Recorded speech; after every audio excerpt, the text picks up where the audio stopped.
What's going on today, boys and girls? I hope you're having the most blessed day of your life today. Today I want to talk about one quick thing. Get this question quite a bit in the DMs. What do you eat?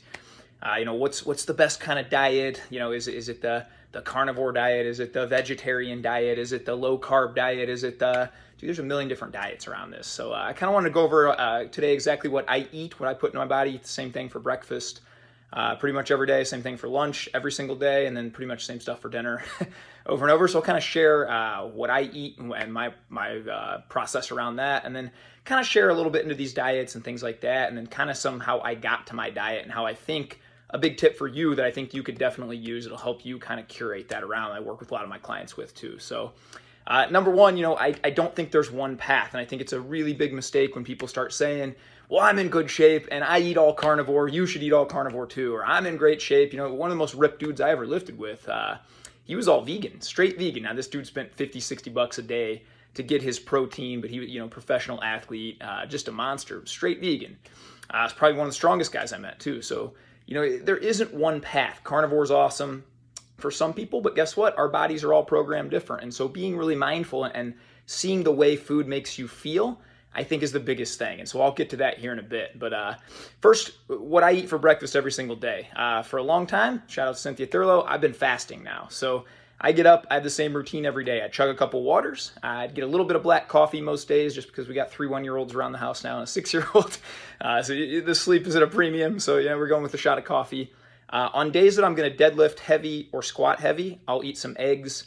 Maybe some bacon, something like that. Greek yogurt with berries and honey, things like that. That's maybe a once or twice a week at the most thing. Most days I'm just not eating breakfast, not eating at all until about 1 o'clock, 1:30, something like that. When I break fast every single day, I have basically the same thing, unless my wife fixes me something special. It's just grilled chicken, teriyaki, and veggies every single day. That's just fuel for me. I like it. I meal prep it pretty much every weekend, and then I just put them in the containers, I grab it, put it in the microwave, 2 minutes later, I'm eating it. Gives me good fuel. I like the way it makes my body feel. I don't have to think about it. I make a lot of decisions every single day, so I can avoid that decision fatigue too. And then the big thing too is I noticed, hey, when I'm stressed out, when the kids are cranky, when I used to be at work, at the office, and bosses or clients or whatever, you're having a bad day, you remove that temptation of going out fast food or doing some bad food choice that you might make because it's already settled. I just go grab my meal prep. There's no thought around it. So I kind of think if I make breakfast perfect every day with fasting or just eggs or Greek yogurt, something's perfectly healthy. Lunch is perfectly healthy every day with the grilled chicken and veggies. Then dinner, I have a lot more leeway, right? So normally, I'm not going to lie, I make whatever my wife fixes. Whatever she says we're eating. And she cooks very healthy most of the time. But I also don't feel bad to have, I'm an 80-20 guy, to have pizza with the family at least once a week. We usually throw an ice cream night in there once a week too. And so I don't feel bad to have some of that leeway. Now, how I got to this is what I think you can apply to yourself and what I think could really work well for you. Is, for about 2 weeks, I didn't change the way that I ate anything. I didn't go on a diet or think of it in that terms. I don't want you to stop thinking of this diet. So what I did was I just ate all the normal stuff that I normally ate. I had, Lucky Charms for breakfast, what I used to eat every day. And then I would keep a little journal by me. And about 10 or 15 minutes after I ate, I would just write down on a scale of 1 to 100 where I thought my energy level was at, my mental clarity and my energy level. So I'll be honest, man, a lot of these days, dude, I'd eat Lucky Charms, then I'd go to the bank and I'd have a donut there, and I'd literally have to write down, dude, I feel like a 4. I want to go lay down and nap. I started to notice that breads made me feel really bad. I started to notice that when I didn't eat some meat, I started getting a little lethargic in the afternoon and things like that. So just being really mindful, keeping that journal for me, that scale of 1 to 100, really, it helped me cut out pizza, it helped me cut out bread outside of pizza, the cheat meal. And then usually when I have that, man, to be honest, at 6:30, 7 o'clock, I'm doing no more work for the day anyway. So it's okay if I don't have that much energy is kind of how I justify it. But that'd be a big tip for you guys out there is maybe watching this. Keep a food journal, 2 weeks, just write down scale of 1 to 100, and then you'll start to get mindful and you'll start to think, you know what, every time I eat this, my energy dips low. I don't want my energy to dip low, so what can I do about that? Another little thing I want to talk about too is again, one of the most ripped dudes I knew was a vegan. My wife is highest energy of anybody I've ever met. She'll put me to shame.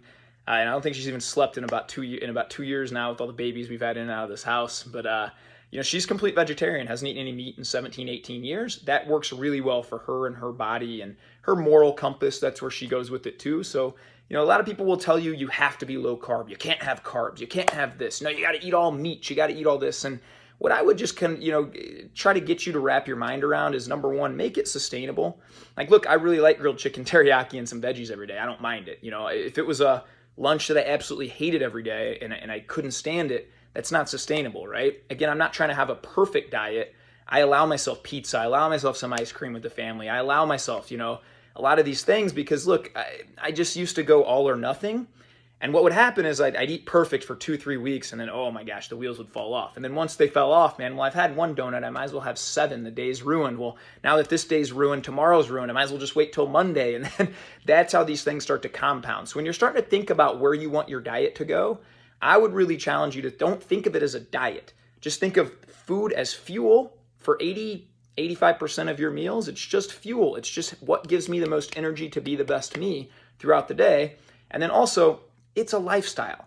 You don't want to be a slave to your diet. You want to make these things sustainable so that you can keep these. And I just call them cheat codes, little systems, man. You're just stacking wins, I'm having a perfect breakfast every day by fasting or the eggs. I'm having a perfect lunch every day. So boom, of the 24 meals I'm going to eat, 16 of those are going to be perfect. Now I just got to worry about 7 times 3, 21 meals I eat a week. 14 of those are going to be perfect. So now I just have to go back and say, okay, the dinners, I just need 3 or 4 healthy dinners and then we're good to go. And so that's very sustainable for me, sustainable for my family.